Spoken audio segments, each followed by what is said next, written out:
Bueno, buenas tardes a todos. Mi nombre es Bertrand Barthélemy, soy director de la Cámara Franco-Española y como son las 4:30 en punto, vamos a dar inicio al webinar que hemos programado esta tarde. Entonces, primero, para los que no conozcan a la Cámara, una breve descripción. La Cámara es una asociación que tiene 125 años, que agrupa a fecha de hoy unas 600 empresas de todos los sectores, de todos los tamaños y de ambos países, de Francia y de España. Tenemos nuestra sede en Madrid y 8 delegaciones en España, con lo que cubrimos el territorio salvo Cataluña, donde tenemos una cámara hermana. La Cámara Franco-Española propone a sus socios unas 100 actividades al año que permiten, pues, primero el interrelacionarlos, que puedan intercambiar sobre problemáticas que les son comunes y, sobre todo, que socios expertos de temáticas concretas puedan compartir con los demás socios lo que saben para ayudarles a la hora de llevar a cabo sus respectivas actividades. En el marco del contexto actual, pues la Cámara se da cuenta de que las necesidades de las empresas son bastante numerosas porque atravesamos todos una situación de crisis inaudita en el sector sanitario y por ello pues hemos querido lanzar una serie de iniciativas y adaptar también los formatos de nuestras actividades. Entonces, los que hayan visitado nuestra web, que es www.lachambre.es, habrán visto que hemos creado un espacio específico COVID-19 con una serie de informaciones, tanto primero oficiales de ambos países, pero también sobre los cambios que van surgiendo y estas informaciones van de la mano de empresas de la Cámara que son socias de las diferentes temáticas. Y luego, pues vamos adaptando nuestras actividades, pasando a formatos digitales, como el webinario de hoy, por ejemplo, en los que queremos responder a las preguntas que se plantean los socios. Por eso, con Quatre Casas, que forma parte del Club d'Affaires de la Chambre, hemos querido hoy tratar de todo lo que son las medidas laborales que se aplican a la empresa ante la crisis que estamos conociendo con el COVID-19. Y yo creo que sin más le voy a hacer la palabra directamente a los expertos que nos acompañan hoy, que son por un lado Francisco Conde, socio del área laboral de Quatre Casas, y Lucas Peiró, abogado del área laboral de Quatre Casas igualmente. Entonces yo sin más os cedo la palabra y muchas gracias. Muchas gracias, Bertrand, y muchas gracias también a la Chambre por brindarnos esta oportunidad de celebrar con vosotros este webinar sobre los temas laborales que para la empresa conlleva toda esta situación, como decías, inédita del COVID-19. Para nosotros es un gran orgullo y placer poder colaborar con la Cámara Franco-Española. Es la primera vez que desde el área laboral colaboramos con vosotros y esperamos que sigan muchas más y que pronto además pues podamos hacerlo con otro formato presencial, porque será una buena muestra de que esto pues o ha pasado o por lo menos estamos ya en transición hacia un tiempo mejor, que es el que teníamos antes. Agradecer también a todos los asistentes su interés y su presencia al otro lado de nuestras pantallas y sobre todo enviar, pues en aquellos casos que esperamos que sean los menos y ojalá que no haya ninguno, pues en que tengan una especial situación de preocupación, de angustia, incluso de duelo por familiares y amigos en las actuales circunstancias. Damos comienzo ya a lo que es el contenido del webinar.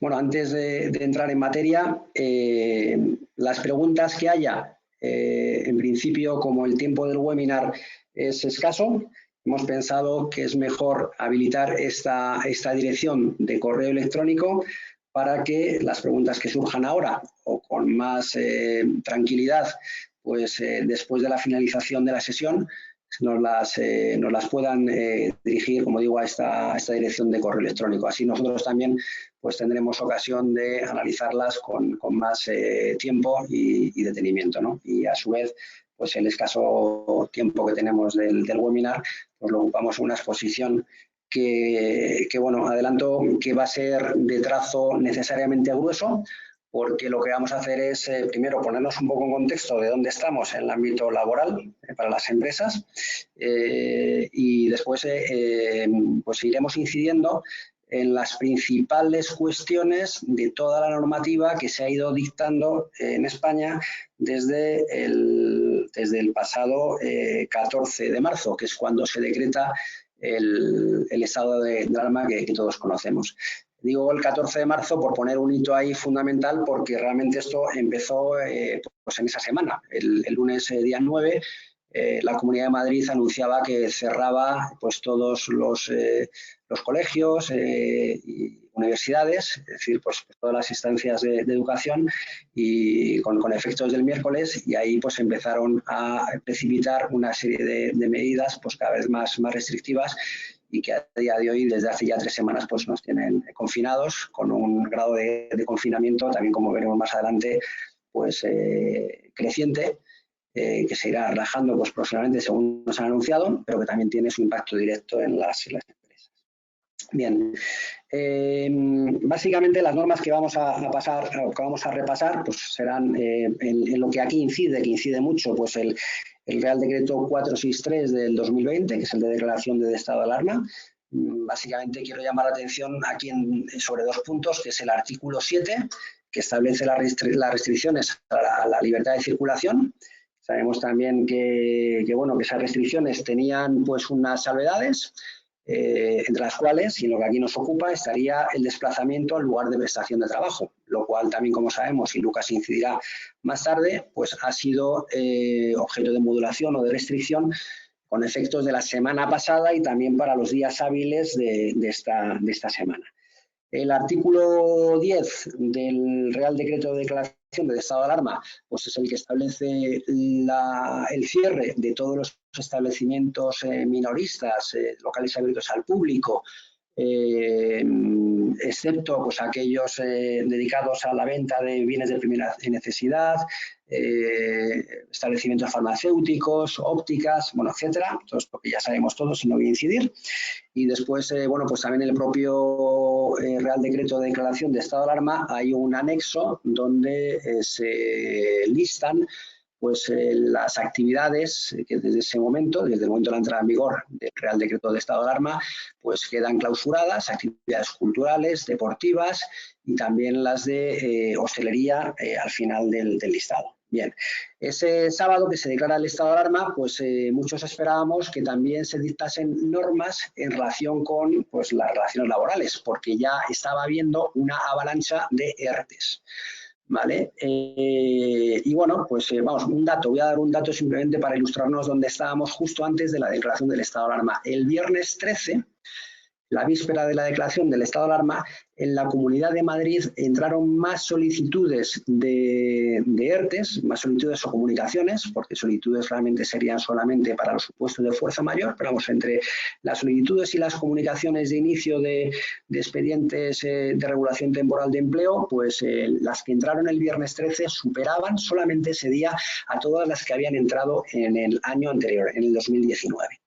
Bien, pues en esta situación, como digo, se decreta el estado de alarma, no tenemos en ese momento todavía normativa laboral y tenemos que esperar hasta el martes de la semana siguiente, el martes 17 de marzo, en que se dicta el Real Decreto Ley 8/2020. ¿Vale? En este Real Decreto Ley, bueno, lo que se busca o lo que nos dicen que se buscan es pues flexibilizar y agilizar, facilitar medidas de ajuste temporal para evitar despidos. Vamos a entrar luego un poquito más en ello, a ver si realmente se flexibiliza o introducen algunos condicionamientos cuyo alcance todavía a día de hoy no está claro, ¿no? 10 días más tarde, pues se dictó el Real Decreto Ley 9/2020, el día 27 de marzo, donde pues, se establecen las normas que también ya nos suenan a todos de prohibición de despedir. Habrá que ver con qué alcance, que lo veremos de aquí en unos minutos, y la suspensión del cómputo de los contratos temporales, entre otras cuestiones, estas son quizás las más llamativas. Y después, bueno, pues tuvimos el fin de semana aquel del 28-29 de marzo, donde pues ya nos anunciaban que nos iban a confinar en casa salvo las actividades esenciales. Llegábamos al lunes 30 de marzo y mucha gente no sabía si tenía que ir a trabajar o no. Pero bueno, en eso, insisto, pues incidirá Lucas más adelante. Y por último, bueno, pues el 31 de marzo, hace una semana, también se dictó otro Real Decreto Ley donde también había algunas cuestiones que afectan, digamos, a la gestión laboral de las empresas. Bien, empezando por el Real Decreto Ley 8/2020, aquí este Real Decreto Ley no solamente es de medidas laborales, pero también incluye medidas laborales. Incluye unas medidas que llama excepcionales y otras medidas que llama extraordinarias. Las excepcionales van dirigidas, según se dice en la exposición de motivos, aparentemente a flexibilizar y facilitar los expedientes de regulación temporal de empleo. Lo regula en dos artículos diferentes, el 22 y el 23. En el artículo 22 hace referencia a los expedientes de regulación de empleo temporal por fuerza mayor y establece pues una definición una definición de lo que a estos efectos se entendería como fuerza mayor y viene a decir que serán pues se podrá entender como suspensiones de contratos y reducciones de jornada de fuerza mayor aquellos que tengan su causa directa, y subrayo su causa directa, en pérdidas de actividad como consecuencia del COVID-19, que dice incluida la declaración del estado de alarma, que impliquen suspensión y cancelación de actividades, cierre temporal de locales abiertos al público, restricciones de transporte y movilidad, bueno, lo que vemos aquí en pantalla y que a su vez es un poco un resumen de lo que aparece en la norma. Aquí apuntar una cuestión es que es importante no solamente tener la causa, sino acreditarla. Incluso a veces, pues acreditar la premisa de esa causa. Pongo un ejemplo para que se vea a qué me refiero.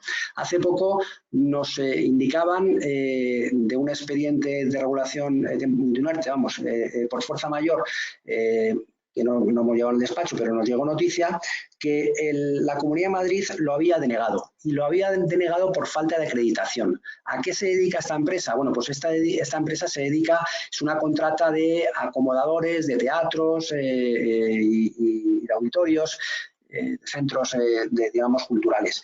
Y se lo deniegan. Hombre, yo creo que aquí lo que es la acreditación de la causa pues es bastante clara. A mí me cuesta pensar cuál es el fallo de acreditación. Y pensando un poco, digo, a lo mejor lo que no han acreditado es que sus clientes son precisamente pues tales teatros, tal auditorio, etcétera. Claro, si no acreditas esa premisa, pues a lo mejor lleva a que te lo puedan denegar. Bien. La definición que hace el Real Decreto Ley 8/2020 sobre lo que es fuerza mayor, pues la verdad es que no es nada clara, es bastante genérica y nos ha creado pues muchas dudas a nosotros, a nuestros clientes. La norma, pues hombre, cuando tienes que aplicarla al caso concreto, a la casuística, pues la verdad es que resuelve muchas veces muy poco. Los supuestos en que la norma te ha cerrado el bar, pues está claro que eso es una causa de fuerza mayor, pero es que la casuística, como digo, pues es casi interminable y hay muchas zonas grises. Y la verdad es que, bueno, lo que sí que podemos anticipar es que la Dirección General de Trabajo del Ministerio, que es en última instancia donde sale el texto de esta norma, tiene una interpretación restrictiva de lo que es la fuerza mayor. Hay un par de oficios que ha dictado la propia Dirección General de Trabajo, estableciendo un poco los requisitos, que ahí no puedo entrar en detalles, pero sí que avanza ese carácter restrictivo. Subraya o incide en que tiene que tener su causa directa en esas pérdidas de actividad como consecuencia de COVID-19. Y habla de pérdida de actividad, cuidado. Y bueno, básicamente dice que esto tiene que interpretarse de una manera restrictiva a supuesto de suspensión o cancelación de actividades, cierre temporal de locales de afluencia pública, restricciones del transporte público y en general de movilidad de las personas y mercancías, y falta de suministros que impidan gravemente continuar con el desarrollo ordinario de la actividad. Básicamente lo que dice es: tiene que estar previsto en el artículo 22. Y si no, pues ya empiezan las complicaciones.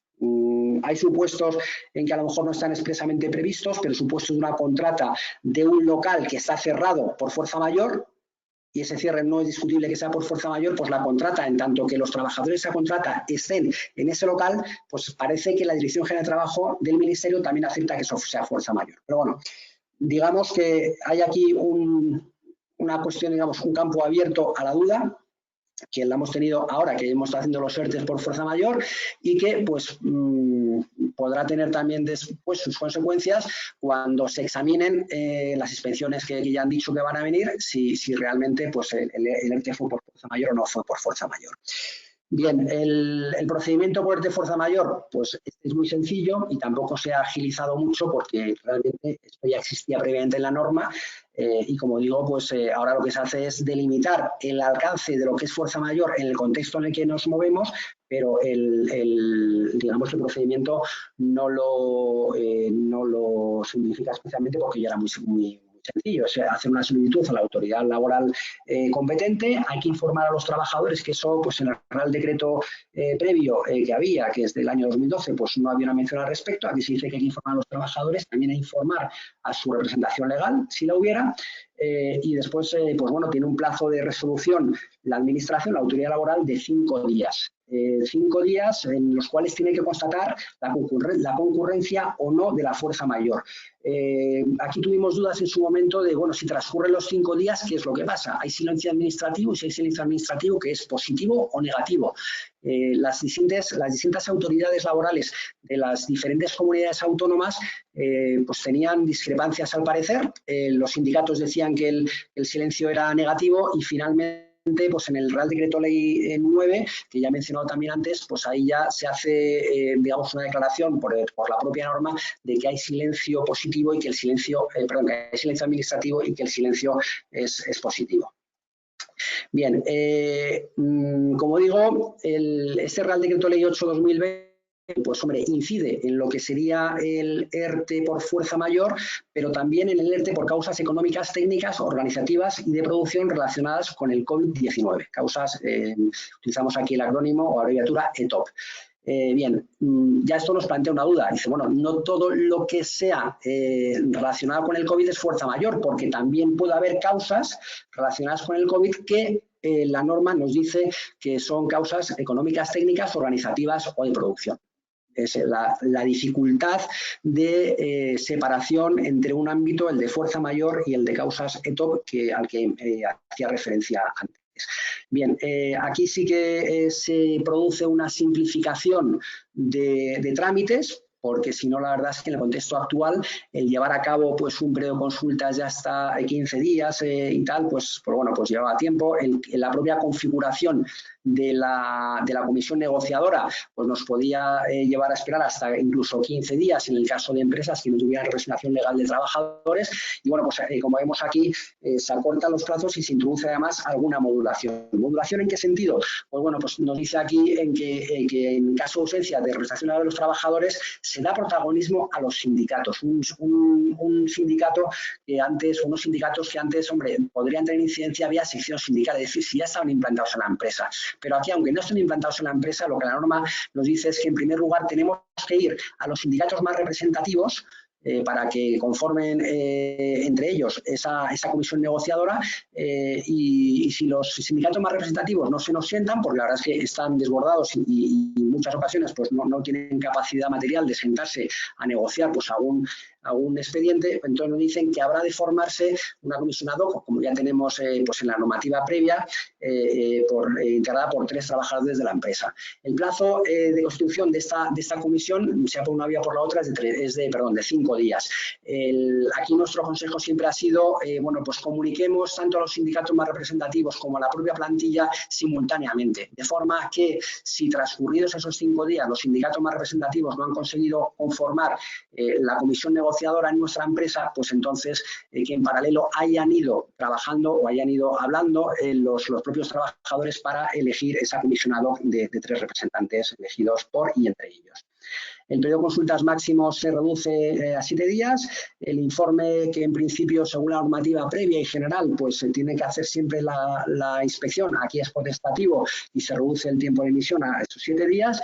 Y bueno, pues hay que hacer una comunicación al final de la decisión tanto a la autoridad laboral como a los trabajadores afectados. El procedimiento pues está aquí en esta diapositiva señalado. Se inicia con una comunicación a los representantes de los trabajadores de que tienen que constituir la comisión representativa por las matizaciones que acabo de decir en el supuesto de que no haya representación legal de los trabajadores. Se les entrega a la comisión representativa la documentación. Una vez que se ha constituido esa comisión negociadora, se entrega la documentación simultáneamente a la representación de los trabajadores y a la autoridad laboral, el periodo de consultas que he mencionado, que es máximo 7 días, y transcurrido el cual, pues la empresa, si tiene un acuerdo, lógicamente lo ejecutará, y si no, pues podrá tomar la decisión unilateralmente, pero por supuesto luego también será objeto de posible impugnación judicial. Se comunica a la autoridad laboral y también, como sabemos, es también la empresa la que tiene que hacer la comunicación al SEPE, al Servicio Público de Empleo Estatal. Lucas, si luego tiene más tiempo, pues incidirá sobre esta cuestión en concreto.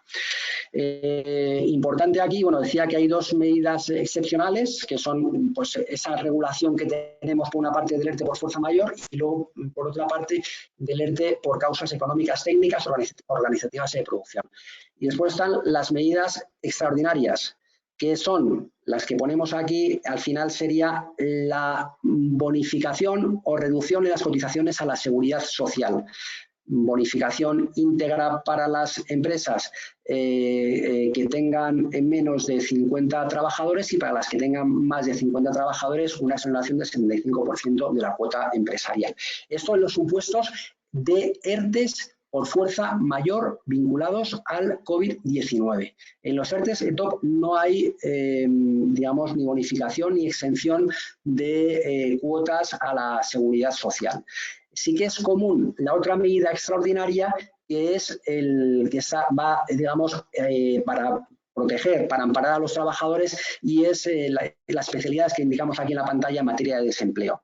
Es decir, se les da, se reconoce la prestación por desempleo, aunque no tuviera las cotizaciones, el periodo de cotización necesario para ello, y además se les reconoce la reposición, es decir, no las agotas. Si después fueran a una extinción, el periodo que hubieran consumido no se les agota, sino que empezaría contador desde cero. Bien, hay una cuestión muy importante, no aparece en pantalla, pero creo que es crucial, y es las medidas dentro de, digamos, de las disposiciones adicionales de este Real Decreto Ley 8/2020. Hay un condicionamiento. Un condicionamiento se dice a las medidas extraordinarias y es la salvaguarda del empleo. Esta disposición adicional sexta lo que nos viene a decir es que las medidas extraordinarias de este Real Decreto Ley del 8/2020 están sujetas al compromiso de la empresa de mantener el empleo durante el plazo de 6 meses desde la fecha de reanudación de la actividad. Bien, esta es una cuestión, la verdad, muy importante y muy poco clara. Es muy importante por las consecuencias y las consecuencias pues no son claras. Porque ¿qué pasa si incumplo finalmente? Porque, bueno, al final cuando levantemos la persiana y volvamos a abrir, pues si estamos en una situación a lo mejor calamitosa y tenemos que despedir. ¿Qué pasa entonces si incumplo ese compromiso de mantener el empleo durante los 6 meses siguientes al reinicio de la actividad? ¿Vale? ¿Tiene incidencia digamos, en la propia suspensión de los contratos? ¿No es válida y tendré que pagarles entonces el salario al 100%? Tiene incidencia desde luego tiene incidencia en una cuestión, y es en la bonificación de las cuotas.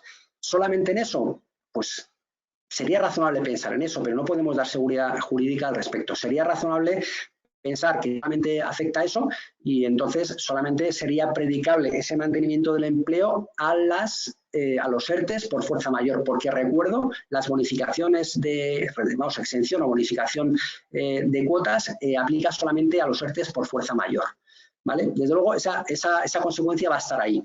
Pero insisto, no es la única, puede afectar a interpretaciones diversas en estos momentos y puede afectar, como digo, en primer lugar, a la validez o no de las suspensiones efectuadas o reducciones de jornada.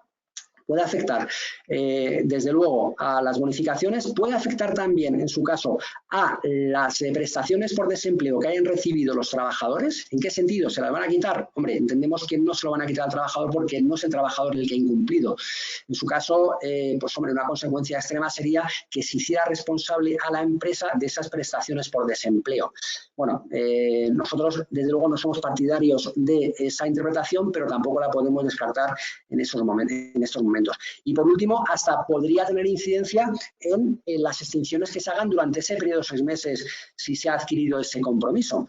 Esas extinciones serían válidas, serían improcedentes, despidos improcedentes, podrían ser incluso hasta despidos nulos. Desde luego nosotros, nuestra interpretación, por la situación, por la finalidad de la norma, etcétera, no somos partidarios de esa interpretación que nos parece muy extrema, pero insistimos, la situación no está clara y creemos que la cuestión está todavía abierta. Desde luego, nuestra posición es que las consecuencias deberían ser la reposición digamos, la devolución de las cotizaciones pues no practicadas, de cuya excepción o bonificación se hubiera beneficiado la empresa, y no debería ir más para allá, pero es una cuestión que está ahí abierta. Le voy a pasar ya la palabra a mi compañero Lucas Peiro, que nos va a hablar del Real Decreto Ley 9/2020. Muchas gracias, Francisco, y muchas gracias a todos. Como decías, vamos a analizar a continuación las medidas propuestas por el Real Decreto Ley 9/2020, que estableció una serie de medidas complementarias a las del Real Decreto 8/2020, que son relevantes en materia laboral. La primera de ellas, como veis en pantalla, es cuál es el alcance de la famosa prohibición de despedir. Esta prohibición fue especialmente sonada en las horas previas y en los días previos al momento en el que se publicó en el BOE este Real Decreto, por cuanto se desconocía cuál iba a ser el alcance, cuáles iban a ser las consecuencias de los despidos y, sobre todo, no estaba nada clara cuál iba a ser la regulación sobre esta materia y qué límites iba a alcanzar. Finalmente, el artículo 2 del Real Decreto Ley 9/2020 establece como medida extraordinaria para la protección del empleo que la fuerza mayor y las causas ETOP en las que se amparan las medidas de suspensión de contratos de los artículos 22 y 23 del Real Decreto Ley 8/2020, es decir, los ERTEs por fuerza mayor y los ERTEs por causas ETOP, en ningún caso podrán justificar la extinción del contrato de trabajo ni el despido. ¿Qué consecuencia tiene esto? La norma no lo dice, si bien la interpretación que más o menos es unánime es que habrá una presunción de que toda extinción que se produzca en este periodo del estado de alarma y un poco más adelante, como veremos a continuación, será contraria a derecho, salvo que la empresa pueda acreditar que las causas justificativas de la extinción son totalmente aisladas o separadas de estas causas o de esta crisis del COVID-19 y que, por lo tanto, estamos ante una situación estructural de la empresa y no situación coyuntural. De lo contrario, esta presunción, como digo, será de que el despido es no ajustado a derecho porque se entenderá que está justificado sobre la base de esta crisis del COVID-19. En cuanto a la duración de esta limitación, como decía Francisco antes, no se establece tampoco ni respecto del mantenimiento del empleo del Real Decreto Ley 8/2020, ni tampoco en este Real Decreto 9/2020 cuál es la duración o cuál es el periodo sobre el cual se aplica esta restricción. Aquí caben dos posibles interpretaciones. Una de ellas, que es más agresiva o, digamos, una interpretación más restrictiva de la duración y que haría referencia al estado de alarma, y una interpretación más amplia o más conservadora, que en línea con el compromiso de mantenimiento del empleo que comentaba antes Francisco, pues iría más allá del estado de alarma e incluso se podría entender extendida durante los 6 meses posteriores a la reanudación de la actividad. En definitiva, entendemos que debemos ser cautos en cuanto a las extinciones que se puedan adoptar en las próximas semanas y meses y, en todo caso, tratar de acreditar que las mismas se justifican sobre la base de una situación estructural y no coyuntural, porque si no, de lo contrario, se podrá entender o habrá una presunción de que se derivan de la crisis del COVID y, por lo tanto, la consecuencia será la improcedencia. Esta consecuencia tampoco aparece regulada en el Real Decreto Ley, pero en interpretación de la jurisprudencia entendemos que la consecuencia sería la improcedencia de los despidos, salvo que se pudiese alegar por parte del trabajador que está en una situación protegida que pudiese dar lugar a la nulidad, o salvo que estuviésemos ante un procedimiento de despido colectivo en el cual se pueda entender o se pueda pretender por la parte social que ha habido una mala fe en la negociación y, por lo tanto, se entendería que es nulo. Pero en líneas generales entendemos que la consecuencia de saltarse, digamos, esta restricción sería la improcedencia por no estar los despidos ajustados a derecho. La siguiente medida que aparece regulada en este Real Decreto 9/2020 es relativa a los contratos temporales y, en concreto, se establece una interrupción general del cómputo de la duración de los contratos temporales de aquellos que estén afectados por un periodo de ERTE, ya sea por causas de fuerza mayor o por causas ETOP, en los términos que ha comentado antes Francisco. De esta manera, aquellos trabajadores que estén afectados por estos procesos, estará interrumpido el cómputo de la duración del contrato y se reanudará una vez finalice el periodo de suspensión del contrato.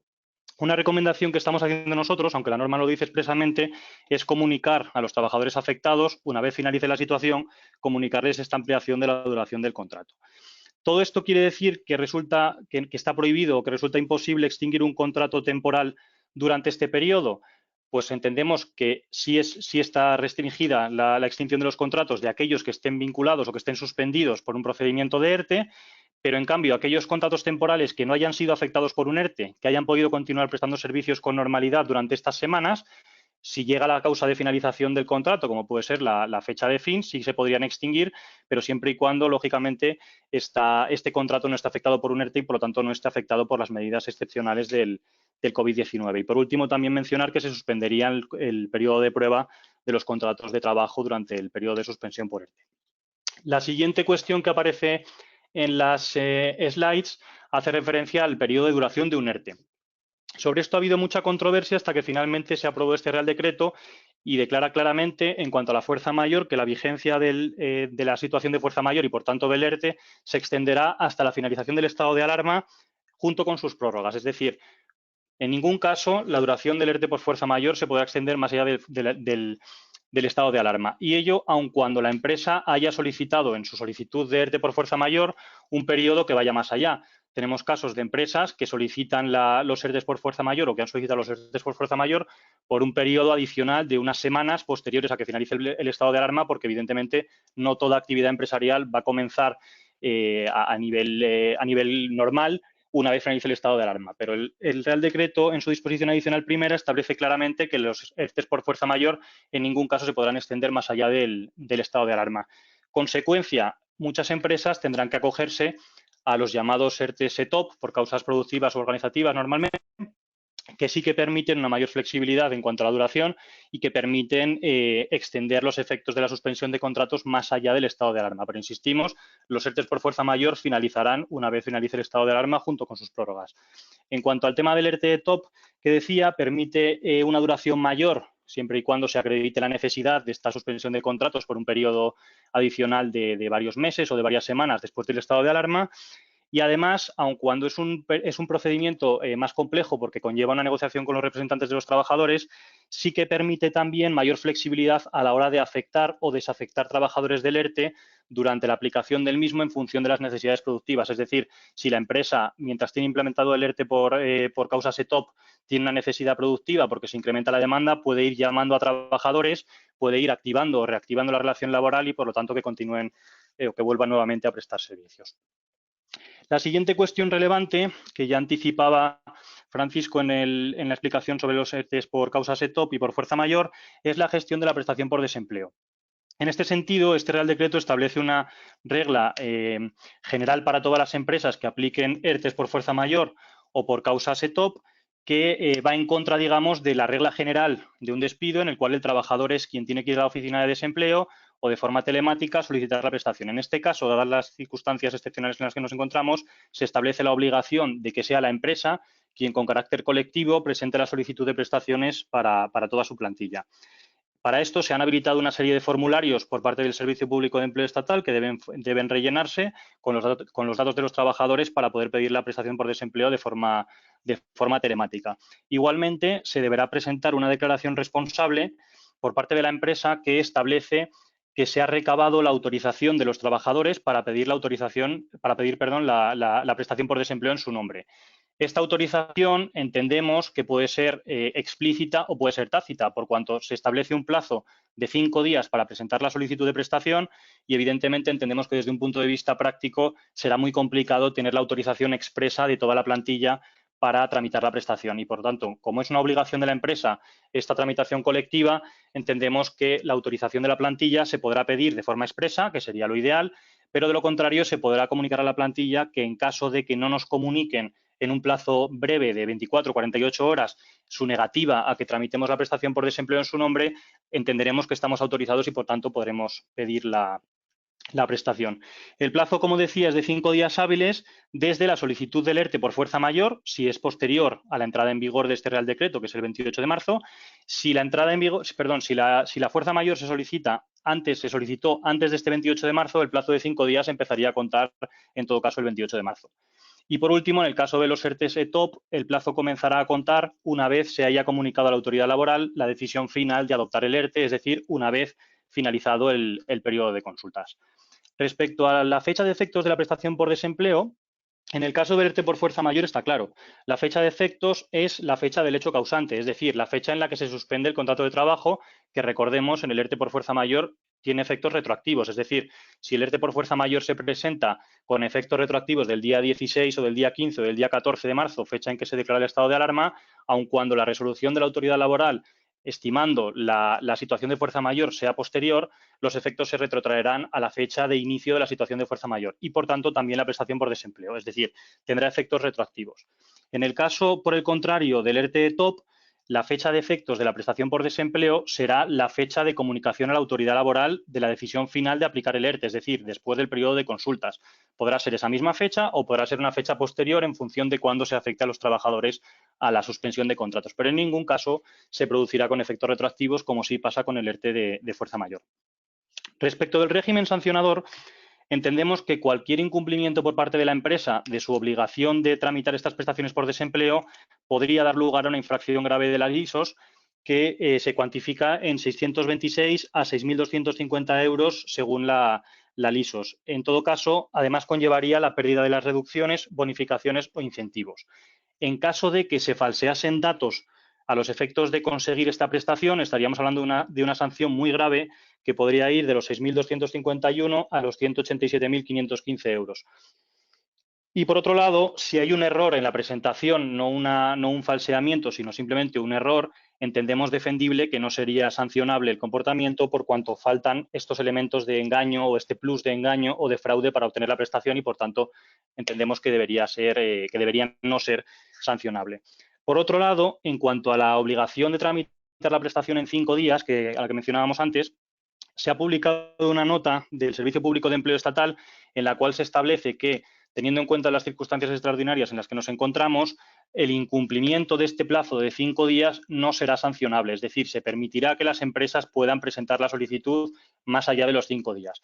Nuestro criterio, como no puede ser de otra manera, es tratar de presentarlas en plazo, por cuanto, evidentemente, la norma que establece la obligación de hacerlo en 5 días es un Real Decreto y la norma que dice que no será sancionable si nos pasamos del plazo es una nota del Servicio Público de Empleo Estatal. Entonces, entendemos que no se producirá una actuación inspectora muy potente respecto de los retrasos en la presentación, pero en la medida de lo posible sí que recomendamos encarecidamente tramitarla en plazo. Y por otro lado, en cuanto al tema de la prestación por desempleo, en los casos de ERTE por fuerza mayor, si no se constata la fuerza mayor, como decía antes Francisco, la consecuencia podrá ser la solicitud a la empresa o la reclamación por parte del Servicio Público de Empleo Estatal de las cuotas de desempleo pagadas indebidamente a los trabajadores afectados por este procedimiento. Con esto terminamos con el Real Decreto 9/2020 y pasamos a explicar el Real Decreto Ley 10/2020, que es el que aprueba este permiso retribuido y que entró en vigor el pasado 29 de marzo. Este permiso retribuido es un régimen de permiso retribuido obligatorio y recuperable para restringir, con el objeto de restringir la movilidad en la medida de lo posible entre el 30 de marzo y el 9 de abril. Como comentábamos antes, la situación respecto de las empresas en este periodo ha sido la siguiente. Por un lado, ha habido empresas que han quedado sin actividad como consecuencia del estado de alarma. Por otro lado, ha habido empresas que han continuado prestando servicios y que ven interrumpida su actividad por este permiso retribuido porque se considera que no son esenciales y, por lo tanto, tienen que pasar a una situación de permiso retribuido obligatorio. Y, en tercer lugar, tenemos empresas que se consideran esenciales, que no están afectadas, por tanto, por este régimen de permiso retribuido obligatorio y que continúan prestando servicios, lo cual no quiere decir que si tienen necesidades productivas, organizativas o económicas puedan proceder a la presentación de un ERTE para adecuar su plantilla al volumen de demanda que tengan. ¿Quiénes están obligados a tramitar este permiso retribuido? Pues todos los trabajadores, salvo aquellos que están expresamente exceptuados en el propio Real Decreto. Por un lado, los trabajadores de empresas esenciales, que aparecen en un anexo del Real Decreto, en el cual no nos vamos a extender, pero a título ilustrativo, pues son empresas que participan en el proceso productivo o de distribución de material sanitario, prensa, medios de comunicación, servicios financieros, abogados, gestorías, etcétera. Todas estas se consideran esenciales y, por lo tanto, no les aplica el permiso retribuido. Por otro lado, tenemos aquellos trabajadores que puedan continuar en régimen de teletrabajo, tampoco estarían afectados por este permiso, aquellos que tengan el contrato suspendido por una incapacidad temporal o por un ERTE o por un sistema de distribución irregular de la jornada. En definitiva, lo que persigue en este caso el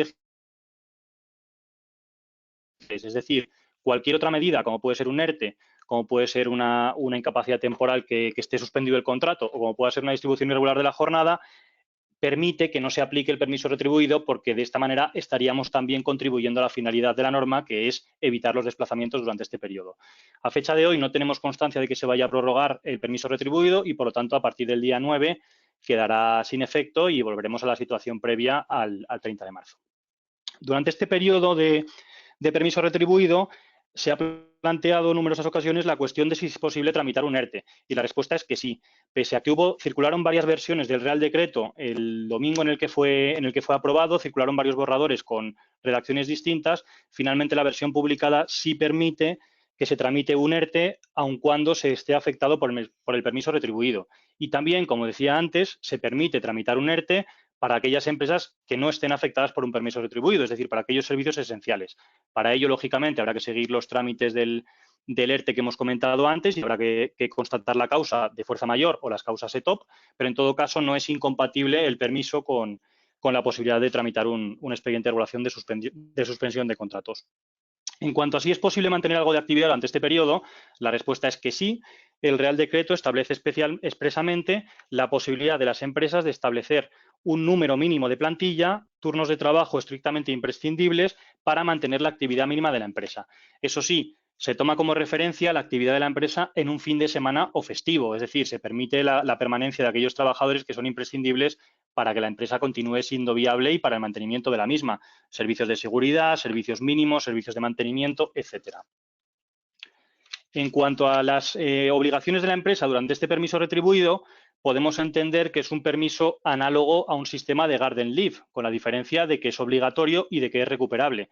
Es decir, la empresa tiene la obligación de pagar el salario, tiene la obligación de pagar las cotizaciones y tiene la obligación de dispensar al trabajador de la prestación de servicios durante este permiso. No obstante, como decía, la diferencia con otro tipo de permisos retribuidos es la obligación de recuperar las que se han dejado de trabajar durante este permiso retribuido. Este procedimiento es negociado con la representación legal de los trabajadores si la hubiere. Si no la hay, el procedimiento es el mismo que se regula respecto del ERTE por causas ETOP, es decir, negociación con los sindicatos más representativos del sector o, en defecto de estos, con una comisión ad hoc de trabajadores, de tal manera que se establezca un periodo de consultas de una duración máxima de 7 días durante el cual se deba negociar cómo recuperar estas horas. Si no se alcanza un acuerdo en este periodo de consultas, la empresa podrá tomar la decisión de forma unilateral, sin perjuicio de que lo recomendable, lógicamente, es que se alcance un acuerdo para evitar riesgo de litigiosidad posterior. Las fechas en las que se puede recuperar las horas van hasta el 31 de diciembre de 2020 y se establecen fórmulas abiertas o flexibles de recuperación de las horas con los límites de los descansos diarios y semanales fijados por el Estatuto de los Trabajadores o por el convenio colectivo que resulte aplicable, con un preaviso, eso sí, a los trabajadores de 5 días respecto de la fecha en que han de recuperar las horas, con el límite de la jornada máxima anual del Estatuto o del convenio colectivo y con el límite también de los derechos de conciliación de la vida personal y profesional que vengan en la ley o que vengan en el convenio colectivo. Por último, queremos hacer referencia también al Real Decreto Ley 11/2020, que ha sido aprobado el 31 de marzo, que establece una serie de medidas en ámbitos muy transversales de la vida económica y social de nuestro país, pero que tienen dos medidas en concreto que queremos destacar en relación con la materia laboral. La primera de ellas hace referencia a las empresas concursadas y en concreto se establece la posibilidad de dichas empresas de acudir a la figura del ERTE por fuerza mayor o por causas ETOP en los términos del Real Decreto 8/2020, es decir, como cualquier otra empresa no concursada, simplemente con unas particularidades procedimentales derivadas de la situación concursal. Es decir, tendremos que solicitar la aplicación de la medida conjuntamente con la administración concursal, o la presentará la administración concursal si tenemos un régimen de suspensión de las facultades de los administradores. Por otro lado, deberemos informar al juez en relación con las medidas que se adopten, y será el juez del concurso el que conozca de las impugnaciones del ERTE cuando es ETOP. Cuando es un ERTE por fuerza mayor, la decisión será impugnable ante la jurisdicción social. En el caso de aquellas empresas que no tengan todavía declarado el concurso, pero que lo hayan pedido, es decir, que no se haya dictado el auto de declaración de concurso, el procedimiento será el mismo que para toda empresa no concursada. Es decir, deberemos acudir al procedimiento ordinario de fuerza mayor o al procedimiento ordinario de ERTE-ETOP. Y, por último, señalar respecto de estas empresas que también resulta de aplicación para ellas, aunque estén en situación concursal, el compromiso de mantenimiento del empleo del que hablábamos al principio de esta presentación. Y, por último, la segunda medida relevante que queremos destacar respecto de este Real Decreto Ley es la posibilidad de solicitar moratorias o aplazamientos de las cuotas de seguridad social respecto de los periodos de abril a junio del año 2020, siempre que no se haya acogido la empresa a la exoneración de cuotas del ERTE por fuerza mayor. Se establece esta posibilidad de pedir la moratoria, cumpliendo unos requisitos que se fijarán por orden ministerial, que todavía a día de hoy no ha sido publicada, y se establece también la posibilidad de solicitar un aplazamiento para el pago de deudas de abril a junio, con un interés, eso sí, esto es importante, del 0,5%. Es decir, no es el mismo régimen el del aplazamiento que el de la moratoria. Y con esto terminamos nuestra presentación. Esperamos que os haya sido útil. Son muchas las cuestiones laborales que se han aprobado estos días por parte del legislador de urgencia, pero entendemos que era necesario una sesión como esta para tratar de dar unas nociones básicas y que esperemos que os sean útiles y que os sean de ayuda. En todo caso, tenéis a vuestra disposición los correos electrónicos tanto de Francisco Conde como mío, Lucas Peiro, en la pantalla, y tenéis también al inicio de la presentación la dirección de correo electrónico de webinar que hacíamos referencia al principio. Y sin más, agradeceros a todos vuestra participación y el interés por esta sesión. Agradecer también a la CHAMP la oportunidad que nos ha brindado con este webinar, y desearos a todos mucho ánimo y mucha fuerza en estas semanas que nos faltan. Muchas gracias a todos.